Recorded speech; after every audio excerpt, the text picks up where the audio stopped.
गत दिनों शिमला जिले की कोटखाई तहसील में कृषि विज्ञान केंद्र रोहडू द्वारा एक किसान मेले का आयोजन किया गया। इस किसान मेले में शिमला जिले के कोटखाई, ठियोग, चौपाल तथा नारकंडा के किसानों व बागवानों ने भाग लिया। किसान मेले के माध्यम से किसानों व बागवानों को केंद्र सरकार व प्रदेश सरकार द्वारा चलाई जा रही कल्याणकारी योजनाओं के बारे में जानकारी दी गई। इस किसान मेले में शिमला जिले से निर्वाचित सांसद प्रोफेसर वीरेंद्र कश्यप बतौर मुख्य अतिथि शामिल हुए। औद्यानिकी एवं वानिकी विश्वविद्यालय नौणी के निदेशक ने सर्वप्रथम मुख्य अतिथि का स्वागत किया और केंद्र सरकार द्वारा चलाई जा रही कृषि फसल बीमा योजना के बारे में जानकारी दी।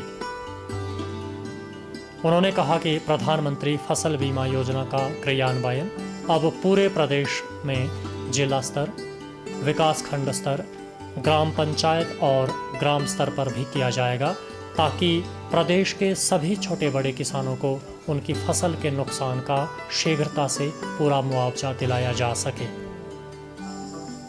इस योजना में आधुनिक तकनीक रिमोट सेंसिंग सैटेलाइट की सहायता से फसल की क्षति का मुआयना करके किसानों की फसल 1/3 यानी 33% क्षतिग्रस्त होने पर भी 1.5 गुना रकम तक का फसल बीमा के रूप में आर्थिक सहायता दी जाएगी। कि जैसे हमेशा देखा गया है कि जब भी हमारी फसलें हो या हमारे फल हो, फूल हो, किसान के कुछ मुख्य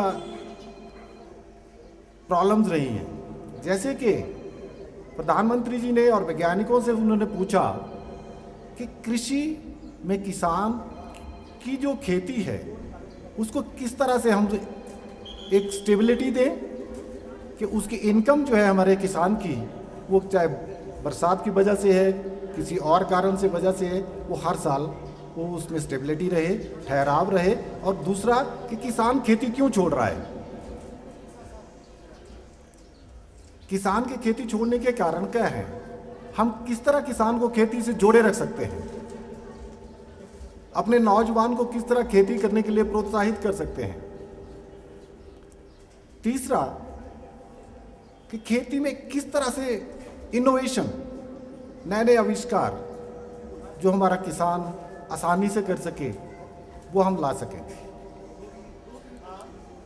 इसमें सबसे बड़ी समस्या आती थी कि विज्ञान की भी उपलब्धता है, सब तरह की टेक्नोलॉजी किसानों को मिलती थी, लेकिन क्या होता है, मौसम का बदलाव हो रहा है, कभी सूखा पड़ रहा है, कभी हेल स्टॉर्म हो रहा है, कभी वक्त से बारिश नहीं हो रही, सोइंग नहीं हो रही है, कभी प्लांटेशन टाइम से नहीं हो रही है, कभी पोस्ट हार्वेस्ट लॉसेस हो रहे हैं, और कभी हमारा बंदरों से या वाइल्ड एनिमल से भी बहुत किसानों को लॉस हो रहा है।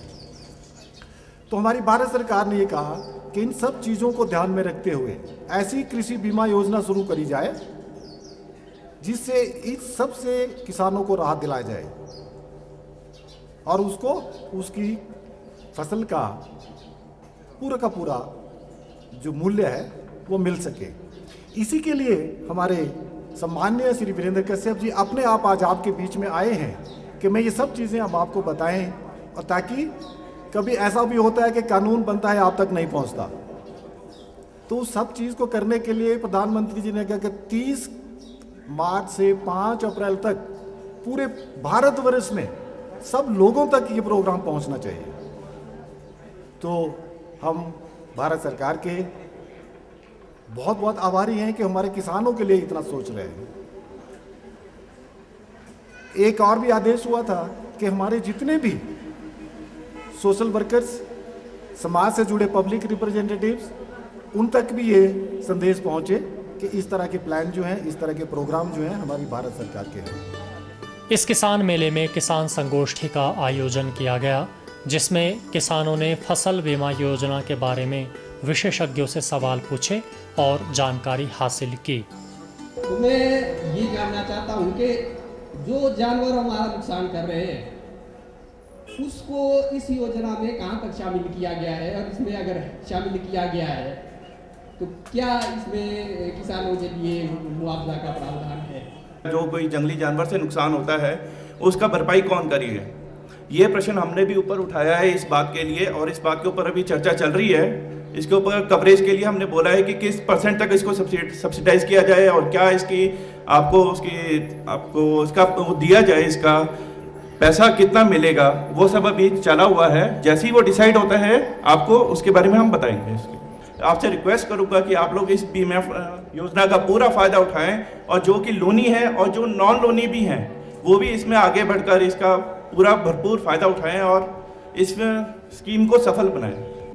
मौसम खराब चलने से फसल कम लगती है, वो भी एक अगर प्रत्यक्ष रूप से नुकसान नहीं, अप्रत्यक्ष रूप से नुकसान है, उसके बारे में क्या कवरेज आप देंगे? ये बड़ा प्रश्न है, क्योंकि ये भी वेदर रिलेटेड एक नुकसान है। इसके बारे में आप जरा थोड़ा क्लैरिफाई कीजिए। किस कारणों से आपका जो है फसल नहीं हुई है, ये सारे हमारे साइंटिस्ट जो यहाँ बैठे हैं सब शोध करते हैं, और इसी को लेके हम लोग आगे जो स्कीम्स होती हैं इसको इम्प्लीमेंट करते हैं। तो आपका सुझाव हमने नोट कर लिया है, इवन हम ये आगे भी रखेंगे इस चीज़ के लिए। प्रोफेसर वीरेंद्र कश्यप ने किसानों के हितों में चलाई जा रही योजनाओं के बारे में लोगों को संबोधित करते हुए कहा कि केंद्र सरकार ने प्रधानमंत्री कृषि सिंचाई योजना और कृषि फसल बीमा योजना का संचालन करके एक ऐतिहासिक कदम उठाया है, जिससे किसानों को काफ़ी राहत मिलेगी।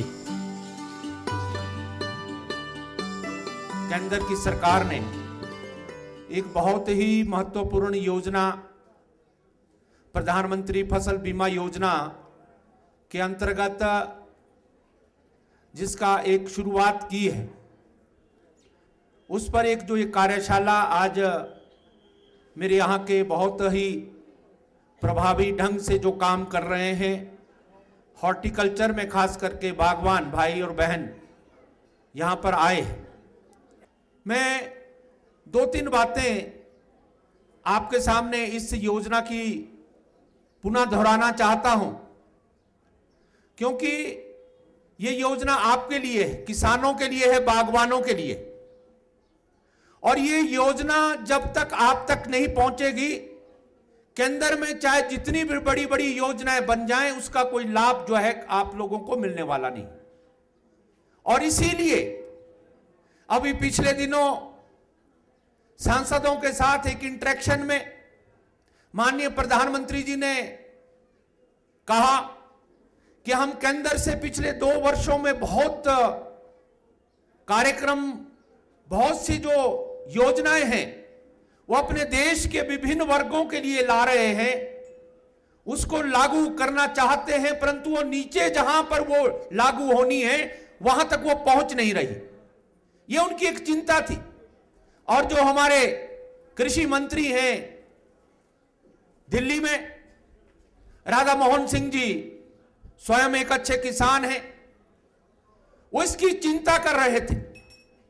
और मैं आपसे ही संबंधित कोई मामला जो है उनके पास जब लेकर गया था, तो वो जो इससे संबंधित हमारा जो लिटरेचर है, प्रधानमंत्री फसल बीमा योजना या अन्य जितनी भी कृषि से संबंधित योजनाएं हैं, वो लिटरेचर का फाइनलाइजेशन कर रहे थे।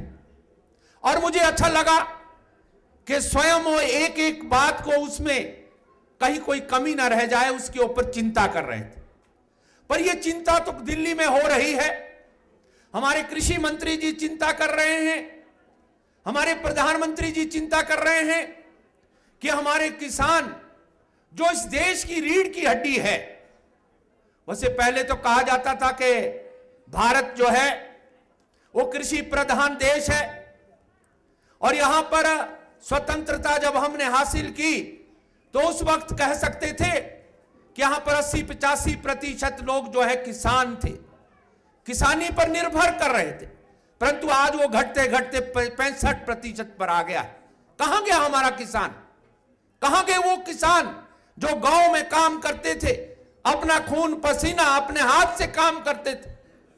इसलिए आज वो टेक्नोलॉजी जो है वो चेंज हो गई है, वो तब्दील हो गई है, और आज जो है हम 100% जो है वो केवल मात्र अपनी कृषि पर निर्भर नहीं रह सकते हैं। आज जो ये टेक्नोलॉजी का युग आया है उसकी तरफ भी जो है वो हमारे नौजवान, पढ़े लिखे नौजवान, उन्होंने मुंह उधर की मोड़ लिया है। अगर मेरे पिताश्री बागवान हैं, किसान हैं, अच्छी फसल उगाते हैं, अच्छे फल उगाते हैं, अच्छी सब्जियां उगाते हैं, अच्छे जो है फूल उगा रहे हैं, तो कोई जरूरी नहीं है कि पिताश्री का जो काम है वो बेटा भी करे, उसका पोता भी करे। आज पोता जो है वो चाहेगा कि जो ये नई टेक्नोलॉजी आई है उसमें वो जाकर जो है अपना नाम कमाए। और इसमें अच्छी बात है कि आज बच्चे हमारे पढ़ लिख कर वो शहरों में जाकर अच्छी इंस्टीट्यूशन में जो माँ बाप हैं वो अपना पैसा लगा रहे हैं, इवन अपनी खेती बाड़ी या अपनी जो उसकी गाड़ी कमाई है, चाहे एक छोटा सा जो हमारा कर्मचारी है वो अपनी पूरी की पूरी जो है तनख्वाह लगाकर वो गिरवी रख रहा है। किस लिए? कि ताकि उसका बच्चा एक अच्छा होनहार साइंटिस्ट बने, एक होनहार जो है वो एडमिनिस्ट्रेटर बने, एक अच्छा जो है अगर किसान भी बने, बागवान भी बने, तो उसकी नॉलेज में सब चीजें आनी चाहिए, इन्हें पढ़ा लिखा होना चाहिए। तो ये इसकी आवश्यकता है और इस आवश्यकता को मद्देनजर रखते हुए हमारे प्रधानमंत्री जी ने इस बात को रखा है कि इस देश को आगे ले जाने के लिए आज जो है हम सबको इकट्ठे होकर आगे चलना है। और जो भी नीतियां बने, जो भी कार्यक्रम बने, जो पॉलिसीज और प्रोग्राम जो है सरकार के बने, वो वहां तक पहुंचने चाहिए जो उसका लाभ जिनके लिए मिलना है, लाभान्वित होने। तो इसी वजह से ये कहा गया कि ये जो प्रधानमंत्री फसल बीमा योजना है ये कोई छोटी योजना नहीं है। इसके ऊपर आपको सोचना है कि मेरा किसान ओला हो गया, अभी आपका फूल आ रहा है, जो है वो अगर मौसम अच्छा नहीं है, आपकी सेटिंग नहीं हो रही है, आपका बगीचा खाली पड़ जाता है। आपने कितना पैसा लगाया, अगर किसी के 10 लाख के सेब हो रहे हैं तो 2-2.5 लाख रुपए वो दवाइयों में, स्प्रे में और इसमें वो लगा देता है। परंतु अब ईश्वर की कृपा है और प्रकृति की वजह से, वो प्रकोप की वजह से आपकी जो है सेटिंग नहीं हो रही है। अब सेटिंग नहीं हुई है तो उसके लिए जिम्मेवार कौन है? बेसिकली सरकार भी जिम्मेवार नहीं है, आप भी जिम्मेवार नहीं है, हम तो भगवान को ही कोसेंगे। और फिर वो सेटिंग हो गई और असली जो है आप तोड़ान करने के लिए तैयार है। भाई कल जो है तोड़ान शुरू करेंगे, रात को ओलावृष्टि हो जाती है और ओलावृष्टि के कारण वो पूरे के पूरा सेब जो है डैमेज हो जाता है। तो उसके लिए कौन जो है चिंता करेगा? आपकी जो है अच्छी जो है धान की फसल है, आपकी जो है अच्छी गेहूं की फसल है, आपकी अच्छी सरसों की फसल है, आपकी अन्य फसल है, तो वो फसल है, परंतु जो है बड़ा तूफान आ जाता है। अभी मैं देख रहा था हरी हरी जो अच्छी खेती थी, अगर आप कालका से दिल्ली की तरफ ट्रेन में अगर जाएं, बसों में जाएं, गाड़ियों में जा रहे थे, अभी बारिशें हुई, बेमौसमी बारिशें हुई और सारी की सारी फसल जो है आजकल कट रही है, वो 15-20 दिन पहले वो सारी लेट गई, वो टूट गई और उस पर धरती पर जो है वो सारा कुछ हो गया। कौन जिम्मेवार है? वो किसान बेचारा जो सारा जो 6-7 महीने और जो अपने बच्चों को, अपने स्वास्थ्य के लिए, अपने सब के लिए सारी इनकम जो है उसकी उस पर निर्भर करती है। थोड़ा सा तूफान आया, थोड़ा सा जो है ओलावृष्टि हो गई, थोड़ी सी जो है मौसम ने साथ नहीं दिया, तो फिर किसान बेचारा वहीं का वहीं। तो साथियों, सरकार को उस प्रकार के कार्यक्रम, इस नीतियां इस प्रकार की बने ताकि मेरा किसान, मेरा बागवान, मेरे जो गांव में रहने वाला देहात, मेरी बहनें, मेरा नौजवान है, मेरा दलित भाई है या मेरा कोई समाज में कोई भी वर्ग है, उसके लिए कुछ अच्छी योजनाएं बने ताकि उस योजना का लाभ उसको मिले। किसान मेलों के माध्यम से जहां सरकार और कृषि एवं बागवानी विभाग द्वारा किसानों और बागवानों के कल्याण के लिए चलाई जा रही योजनाओं की जानकारी मिलती है, वहीं सफल एवं प्रगतिशील किसानों के अनुभव भी साझा करने के अवसर प्राप्त होते हैं। इसलिए कृषक मित्रों को जानकारी वर्धक किसान मेलों में भाग लेना चाहिए तथा सरकार और विभाग की योजनाओं का लाभ लेकर अपनी कृषि और बागवानी को नवीनतम तकनीक के साथ व्यावसायिक रूप देकर अधिक आर्थिक लाभ अर्जित करना चाहिए ताकि हमारे किसान बागवान स्वावलंबी और सक्षम बन सके।